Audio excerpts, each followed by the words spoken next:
and we're ready whenever you guys are. Okay, you guys want to give it a few minutes, or let's rock it? I'm ready when you guys are. All right, well, we won't waste any more of your time.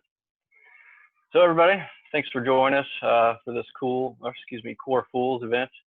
We're very excited to have Captain John Lovato with us today.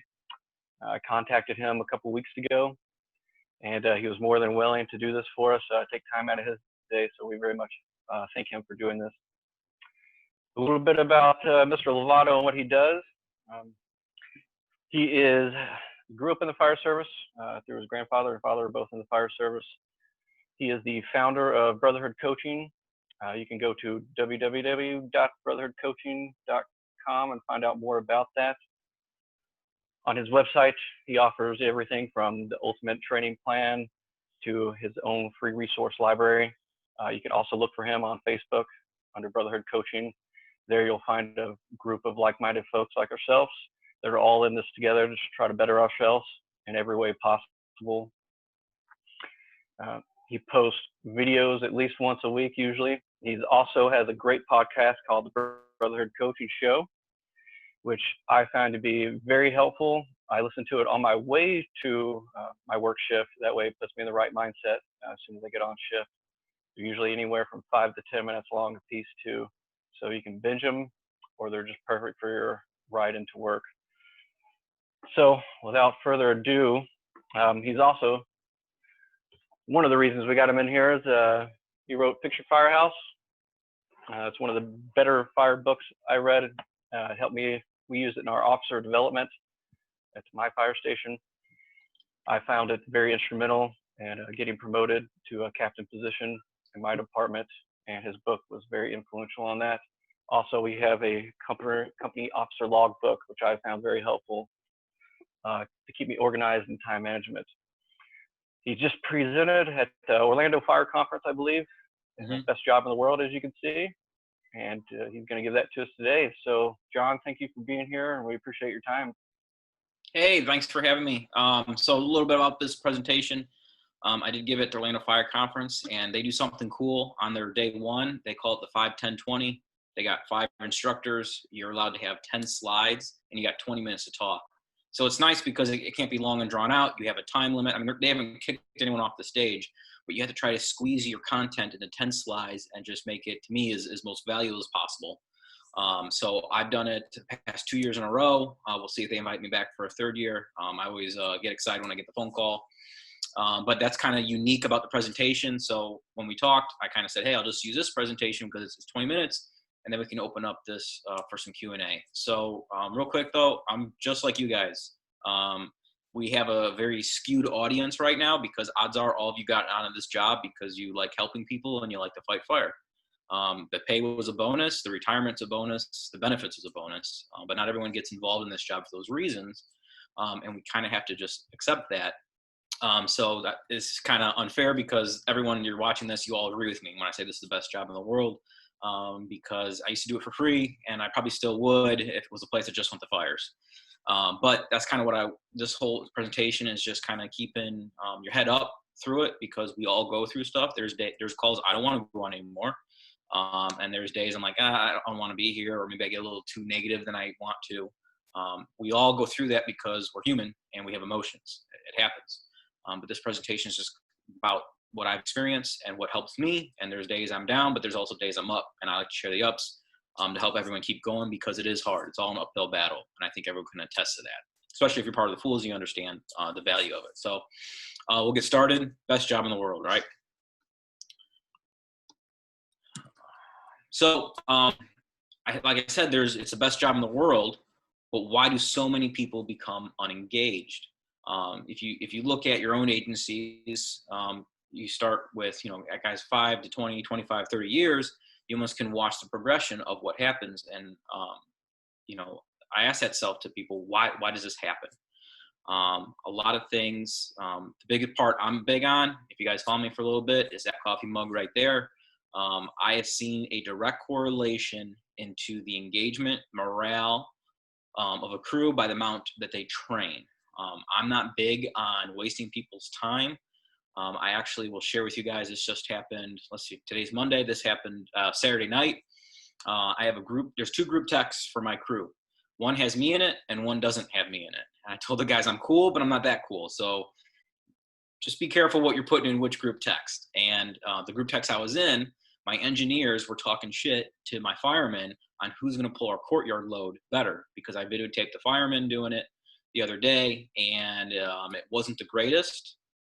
Because we're trying to dial in. I'm real big on, I want to just dial in what we do for plan A, because you got to have multiple plans for everything, because there's going to be audibles that happen. So anyways, the guys did it. I shared the video with the whole crew. And of course, my engineers were talking shit to the firemen. They're like, hey, we're going to pull it better. And as a captain, there's nothing better than that, than watching guys talk about training on a Sunday that's hands-on. So first thing we did that morning, my engineers actually did do better than my firemen. They pulled the line for it. And we're still dialing in for different parts of it. But the biggest thing I want to tell you is, and I've been fortunate or unfortunate, depending on how you want to place this, that I normally have my crew get changed out every year or so. Not everyone, but enough of them to where I have a new group to get through. And there has been a noticeable difference in attitude, behavior, and performance when they come to me. Typically get better. I have had a couple individuals that they proved me wrong. I could not get through, but one of them doesn't even work for our agency anymore. It was that bad for it. But when you work with people and you coach them right and you put on good training, they automatically start liking the job more, because I've never seen more high morale than when you catch fire, right? Catch fire, everyone's having a good time. I can't go out. I mean, I could do it once. I can't really go out and start fires for my company, because once you get caught, you're going to lose your job.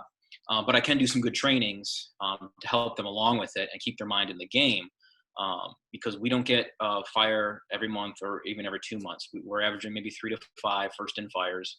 And it's this last year, I think we only had 2 or 3 that we stretched on for first due. So in my area, if you're not first, you're not really doing too much. That's not always the case. But training is one of the big keys for it. So that's why, the slide's about, where do you see people upset, miserable, whatever? Probably slow companies, not doing much training, getting complacent. All right. It can affect us all with it. So I had a senior captain. He retired. We had a buyout. Quick backstory, the buyout decimated my department as far as seniority. People were thrust into leadership positions way before they were ready. And we had guys with a lot of experience walk out the door at the same time. But one of the things he left me with was think about your life and your career is a roller coaster. There's going to be ups and downs. It's not all going to be gravy, because when things are going good, it doesn't always seem like something happens that kind of, all right, well, I got to spend a bunch of money at the house for this, or someone got sick, or this is a setback. I didn't get promoted. Whatever it is, there's always going to be downs for it too. But we have to understand that there's going to be ups and downs throughout this career. It's not always what happens to us, but it's how we respond to it. That's most important for it. So I'll give you an example. This picture here was actually my first fire as an acting officer. It ended up being, I called for a second alarm right when I got off the engine. And weird story is that my county didn't have a system for that. They didn't know what to do when I called for a second alarm. They just started calling for a strike team of engines, and we're trying to piecemeal it together. I did start outside Chicago before I came down here, so it was just part of my vernacular still. This is why I signed up to go to this. Unfortunately, I get a lot of these lift assists, and I'm sure everyone can relate because I talk to enough people around the area, and I don't know if it's because of the aging population. Most likely it's nursing homes not wanting to do their job, just being honest. But we have 8 nursing homes in my first due. So instead of be calling Job Town, we could really be called Lift Assist Town on the amount that we go to. And the reason I'm sharing this for you is because I was allowing myself to get very upset because we were taking these runs and other units. So we had layoffs also after the buyout. And my engine went from doing about 2,200 a year to about 5,000 runs. Our first out medical truck got shut down. So it was just me, an engineer, and a fireman doing about 5,000 runs. And we got affected the most for it. And a lot of those were the medical calls. And I was watching units that weren't turning wheels, and they was shutting down my first out medical truck. they're sitting there doing nothing, and we're just constantly going to all these low priority calls. And I was letting it wear on me. There's no reason for it. I was getting paid. It's part of my job. But the point is I was letting it affect me. And I was kind of bringing my whole crew down with it. And a simple conversation with the captain that relieves me changed it like that. And we talked about it, and he goes, you know what? He goes, this is a busy house. This is why I wanted to be here. It's just what it is. I take the good with the bad for it. And I went, you know what? You're right. As silly as it sounds, it's all it took is a conversation. It's another captain. He trains a lot. He likes the job. We're actually going to Indy together for fire combat. And that's all it changed was a simple story and a paradigm shift in myself to realize it is what it is. I've actually met the last, this was quite a few years ago. She was the last surviving nurse from Pearl Harbor at one of our nursing homes. I've helped up a retired lieutenant from a Detroit rescue squad.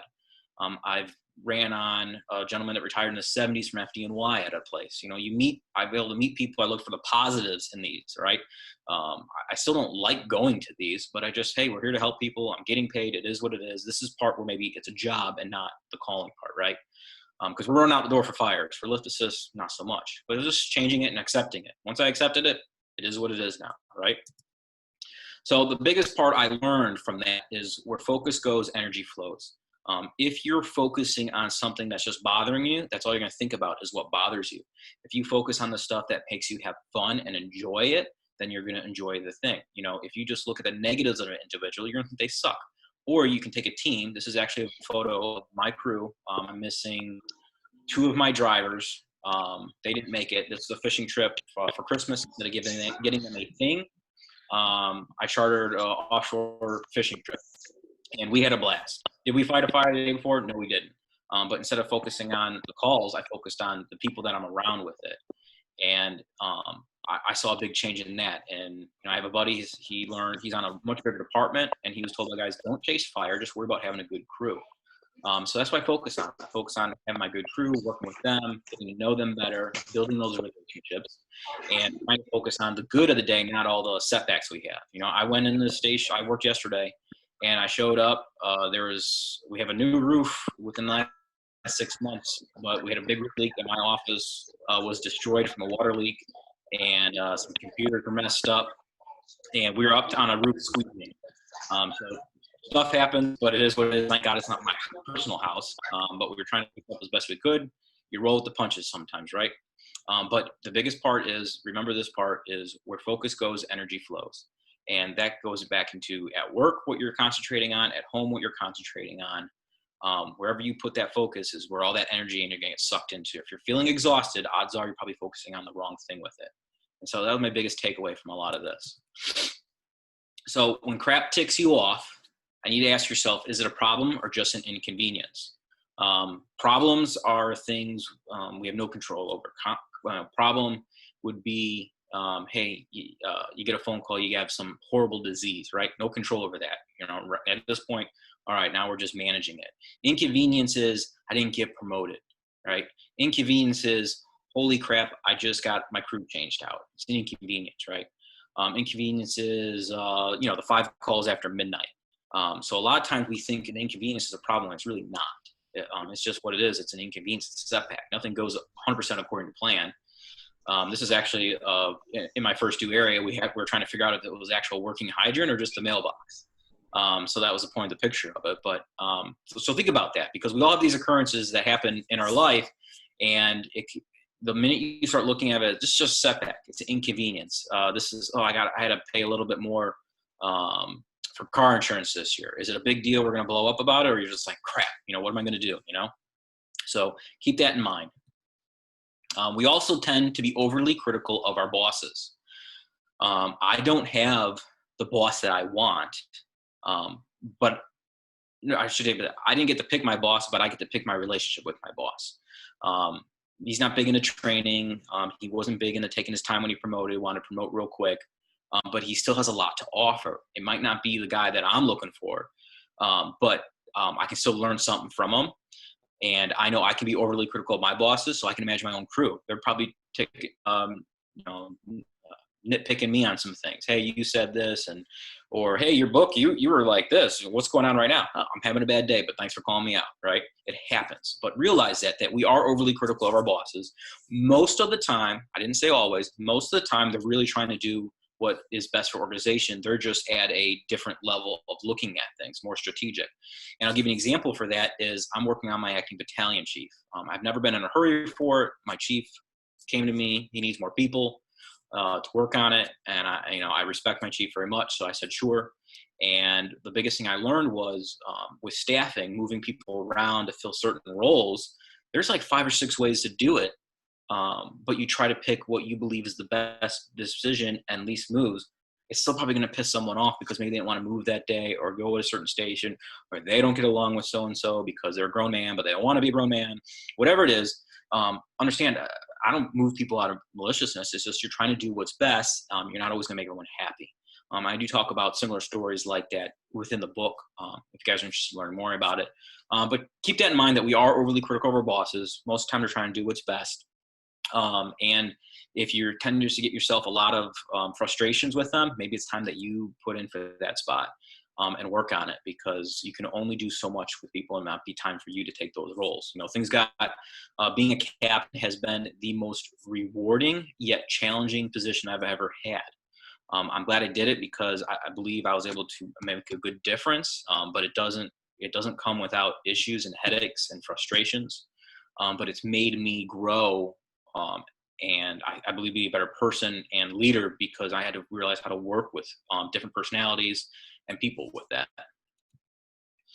So when I sit my people down, I have a list of expectations. I keep them real more principle based, and I do have what I would call more rules of engagement, where it's more specific for, hey, for a first in fire, we're doing this. If we're assigned search, we're doing this. But my expectations, my number one is to always protect the team.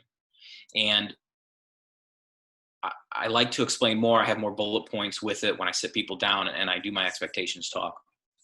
But always protect the team.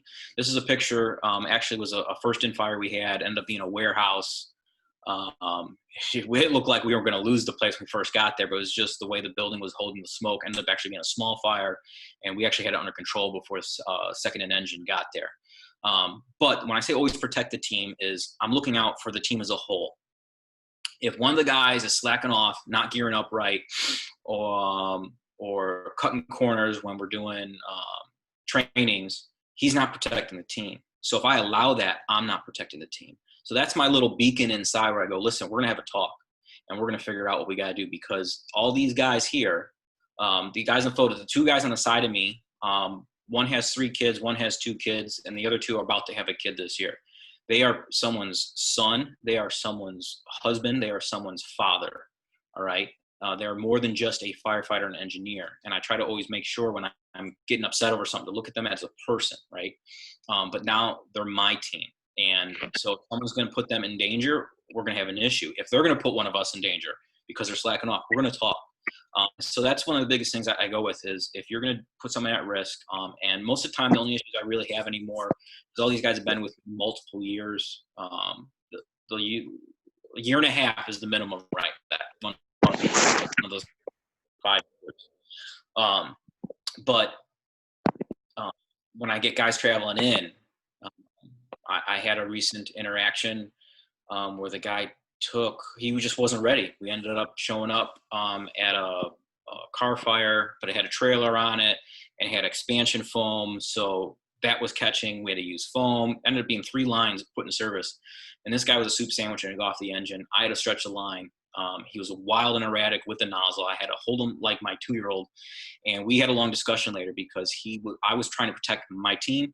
So that's when I say always protect the team. It's not coddling someone or not addressing things. It's realizing that if someone's slacking off or screwing up, you're going to address it because they're putting the whole team at harm's way.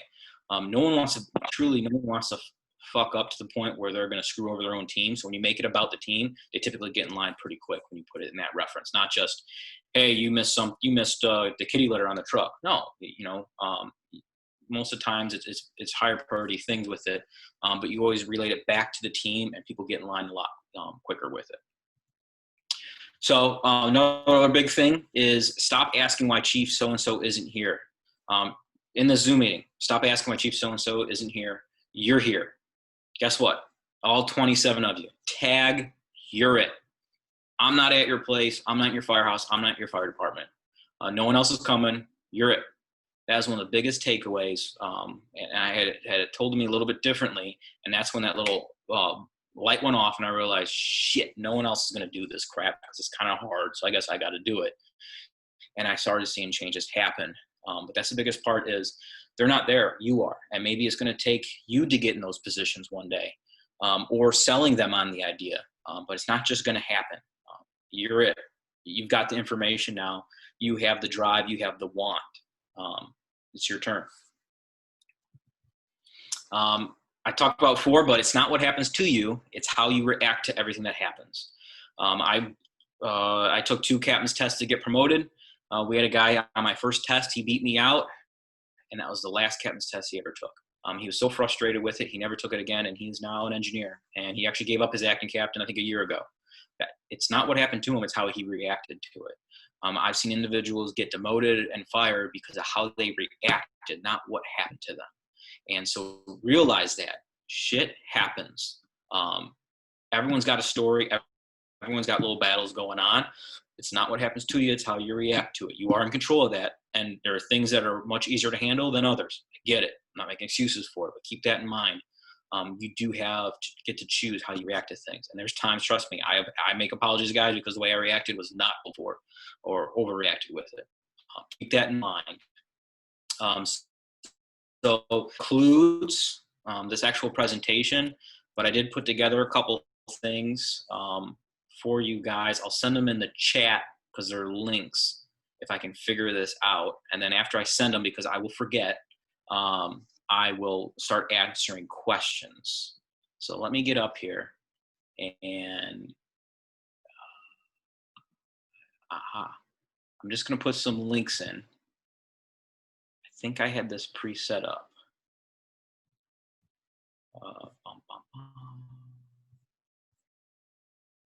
What did I do with it?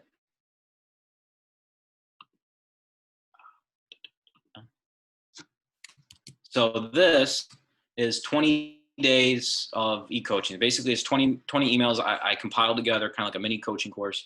If you sign up for that, you get 1 a day for 20 days. And then I put together, I do have a Fix Your Firehouse Academy. It's basically like an officer development program, leadership development. I don't like the word using the word officer because leaders, you can be leaders at any level. I am until Wednesday. I put the code, I forgot, I don't know how to say it. But if you enter that, you'll get 50% off of it. I'll even put, well, you guys know how to put it. That's the deal for it. If you guys are interested, yeah, I sent the links to you guys.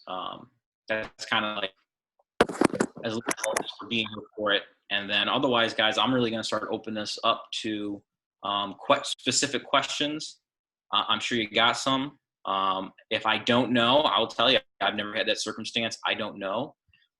But fortunately, I've had some very interesting personalities in my firehouse. So I've got to deal with a few different things. And I haven't backed down from a fight yet. Nothing ever got physical at this department. John, that was awesome. Good. I like it. I'm going to start the questions. I had a pretty good one. You had, I think about a year and a half ago, maybe even 2 years ago on your podcast, you had spoke about complaining versus venting. We all get around these coffee tables during shift changes or late at night, and you hear some of this stuff. Could you go more into how you had described complaining versus venting? I don't recall the specific podcast with it, but I can just kind of guess with it is we all have frustrations, right? Things are going to bother you. Things are going to go your way, but you don't want to let it consume you with it.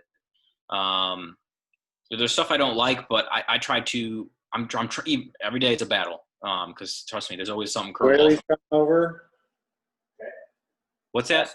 go with him to the tower to help him hook up the trailer. Sorry. Brett, mute your phone.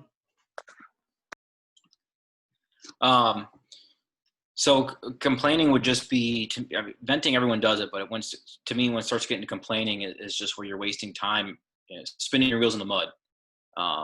We've all gotten our probably vehicles stuck before, and what's the point in that? And that kind of goes back to where that focus goes. If you're constantly complaining, you're just going to start having a miserable time with things.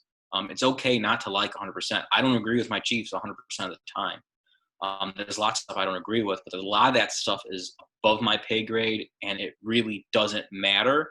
And I'll give you an example.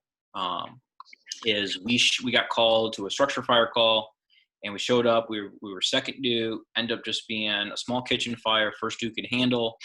And as they cleared us, and as we get out, take off our stuff, and our fire marshal showed up, and he had his lights on his SUV. And I had a firefighter with me from a different station, and he goes, why does the fire marshal show up lights to this? And my response was, it doesn't matter. He goes, exactly, it doesn't matter. And I realized we weren't on the same page.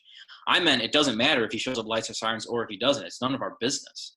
And he meant it doesn't matter that guy's showing up that way. Well, backstory is I respect our fire marshal very much. He's a very, very senior person. He's been in fire service a long time. He can do whatever the hell he wants as far as I'm concerned. And this guy was already kind of rubbing me the wrong way. And I simply told him, put him in a spot. And I said, don't worry about it. It's way above your pay grade, and it doesn't concern us. And a lot of times we spend too much time focusing on that stuff. Recently, my chief, he does a lot of videos to the department weekly. And rumors happen, right? We're not that big. We're 6 firehouses, like 111 people on the floor. And there's little chatter about some stuff, and it was awesome. I wish I would have been on the Zoom meeting that he had, but he goes, I don't get in your shit. Don't get in mine. I don't know if he cursed or not. But I thought it was good because he's not showing up telling me how to run my station, but also he's got us. He's looking out for us. He cares about the members of the department and the department as a whole. But I thought that was good. A lot of times we just need to more worry about ourselves and instead of what everyone else is doing. And that's some pretty good advice with it. Thanks for sharing that, John. And did I answer that, or I go complete tangent? Oh, no, you absolutely did. I appreciate it. I was wondering, on your last video, you had talked on your Brotherhood Coaching group on Facebook, you talked about your ladder of leadership. I was wondering if you could briefly go over that to the group. Absolutely. And I'll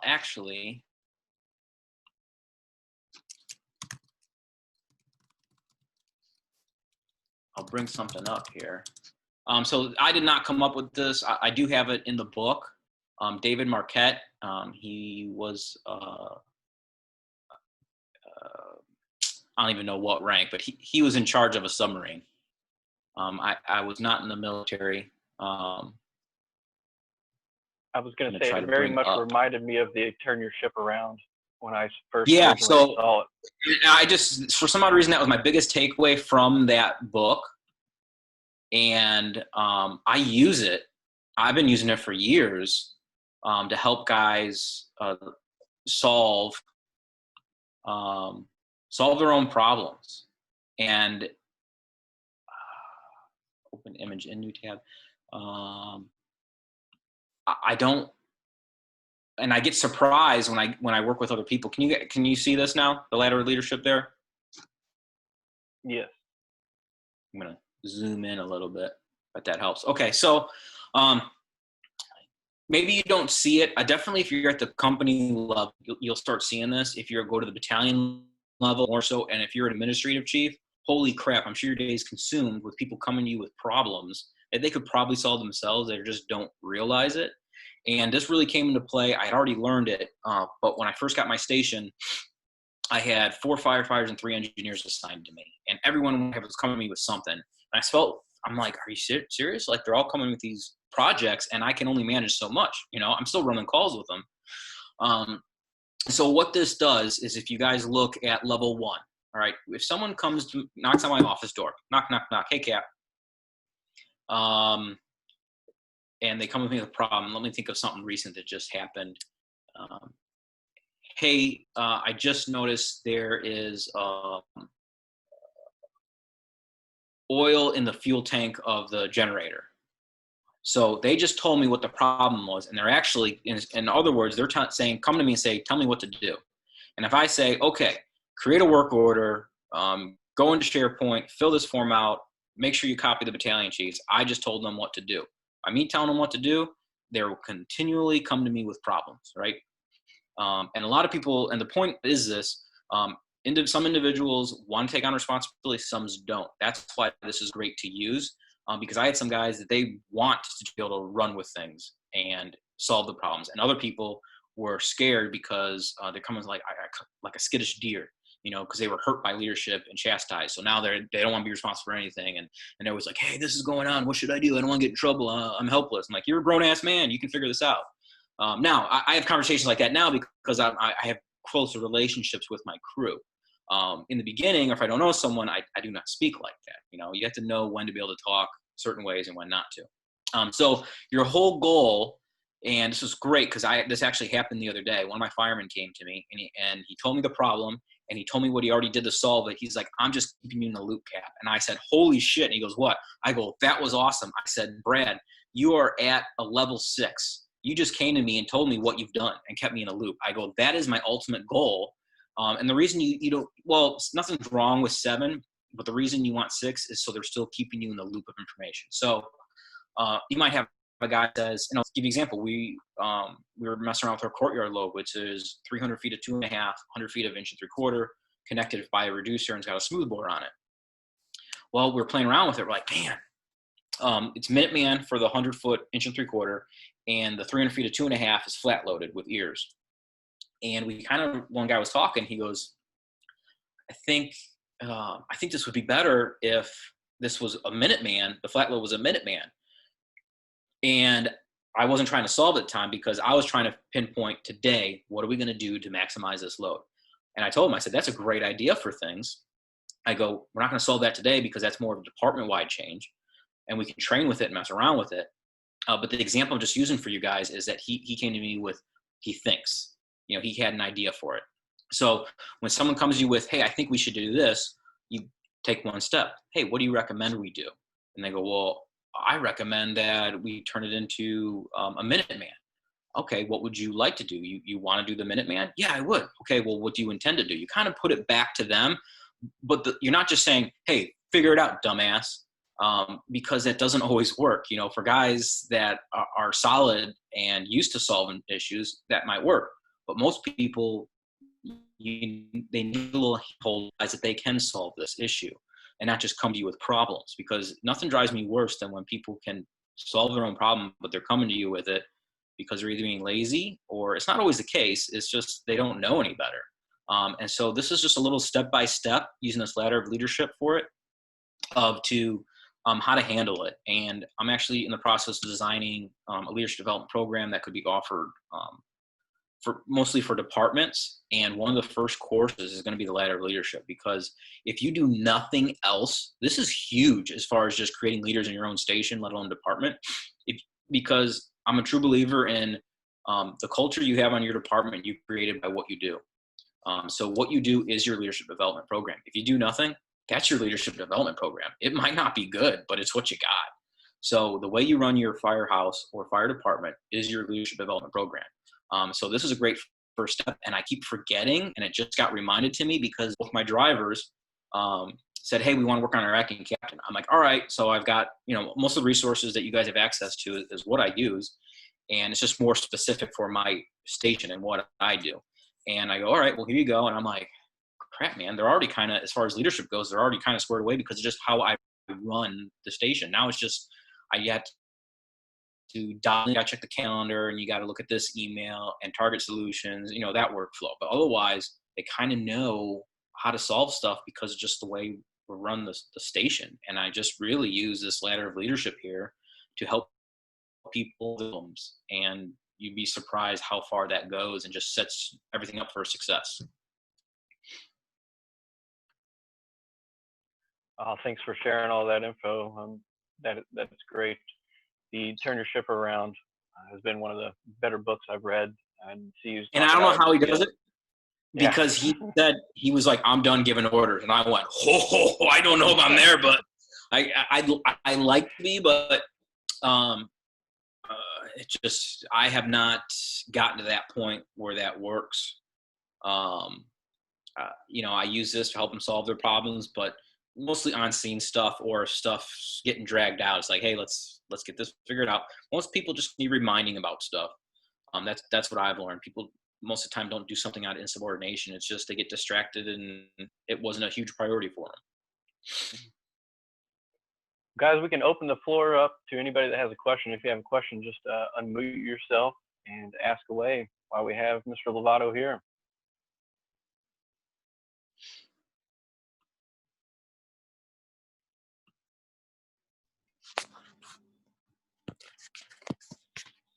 John, I have a question for you. Go ahead. So you talked about audibles. Can you explain audibles? Yes. So, you guys ever heard that quote by Mike Tyson's, everyone's got a plan until they get punched in the face? That's pretty much where Audible came from. I'm not big into watching, did never have been. So I like to use, I just sing a lot of football vernacular that comes into play.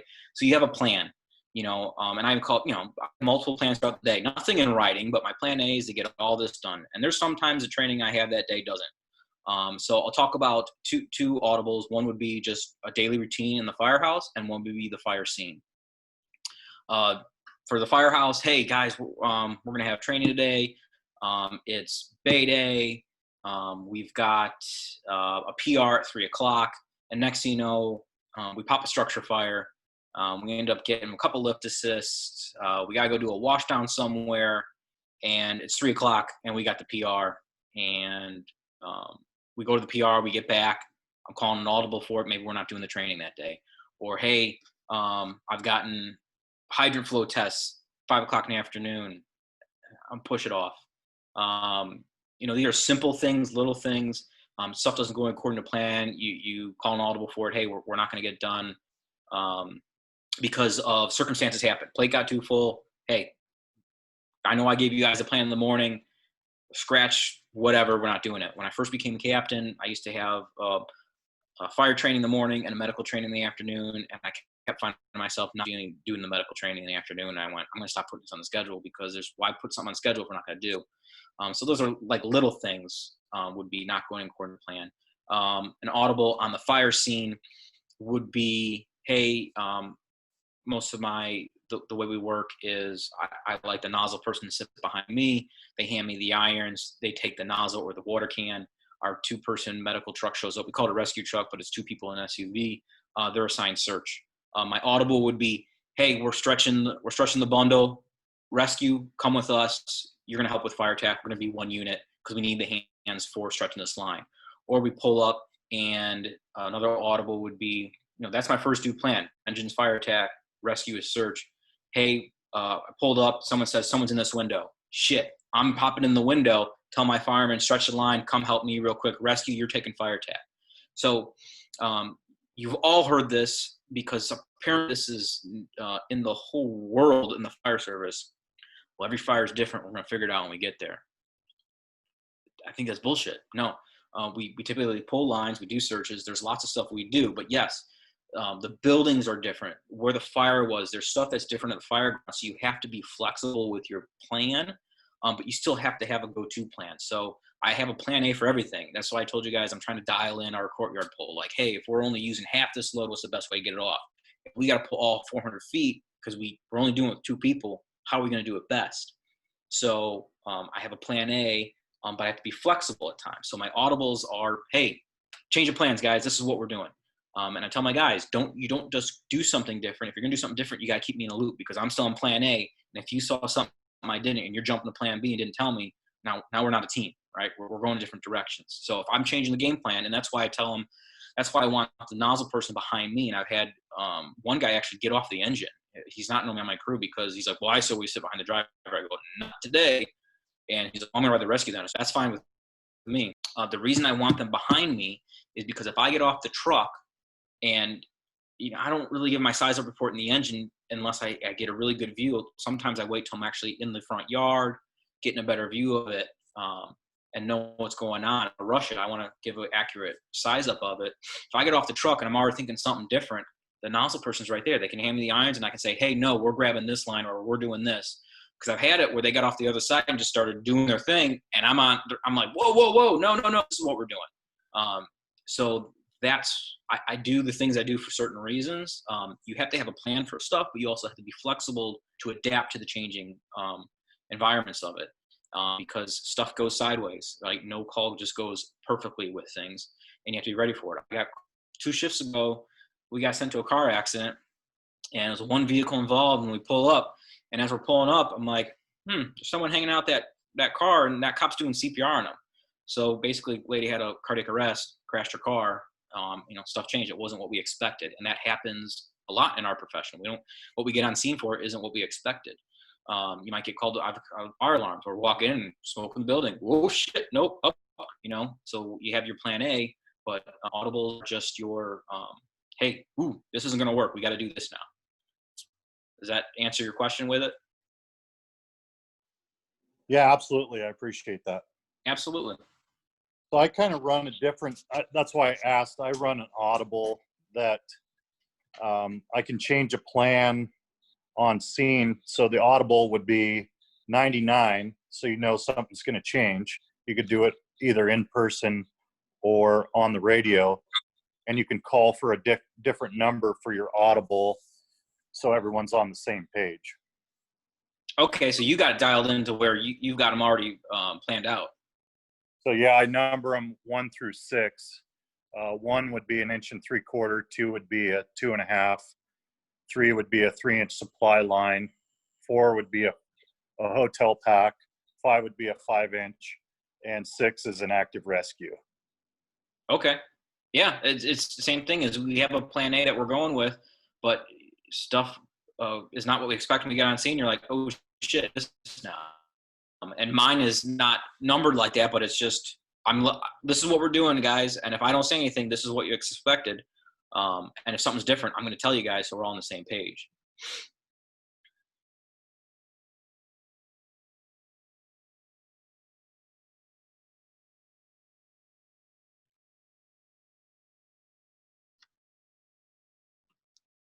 Anybody else? I got a question from a text from my firehouse from firefighter Jack Long. He asked, what are your top 5 books that you would recommend? Step Up and Lead. I was a big fan of that. Anything with Jocko. I've got, I think his latest, Strategy and Tactics. So Extreme Ownership, Dichotomy of Leadership. Those are up there. I'm a fan of Turn the Ship Around was good for more strategic leadership, like this, but one of the best things is just to take ownership of whatever's happening and do the best you can with what you have. No one, I'm not on a heavy rescue company. I don't get to pick my people. My battalion chief or chiefs do. So you just always try to do the best you can with stuff. And I would say those handful of books there will get you art. And Step Up and Lead was one of the first ones I read that just kind of put me on the path I'm at. So that's why that kind of was in that group. And I'm sure I'm leaving a whole bunch of other ones out because I read pretty regularly because I'm always trying to learn stuff and put stuff into play. And there's things I forget and go back. So I keep a lot of notes with stuff. But I would say those handful there. Thanks for sharing that, John. And to let everybody know that's still on here, Coeur FOOLS have started a library. And in our library, we are featuring Fix Your Firehouse. Mr. Lovato, about a month ago, had sent 10 of these books to us in our group. So if you're interested in getting a piece of this library and would like to have Fix Your Firehouse in your firehouse, send us an email to coifools@gmail.com, and we'll be able to mail you the book on loan, and you can share it with you and your firehouse. Any other questions?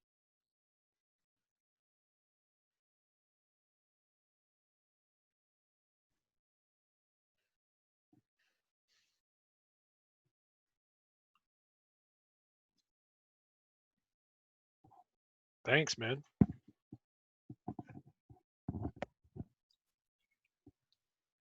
Well, Mr. Lovato, we again appreciate you just very, very much for taking the time out of your day to talk with us. If anybody has any other questions, please let us know.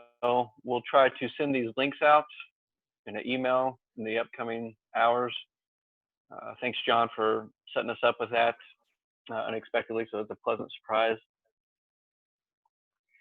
I'm going to let President Jeff Littlefield talk about some upcoming events real quick, and then we'll get out of here.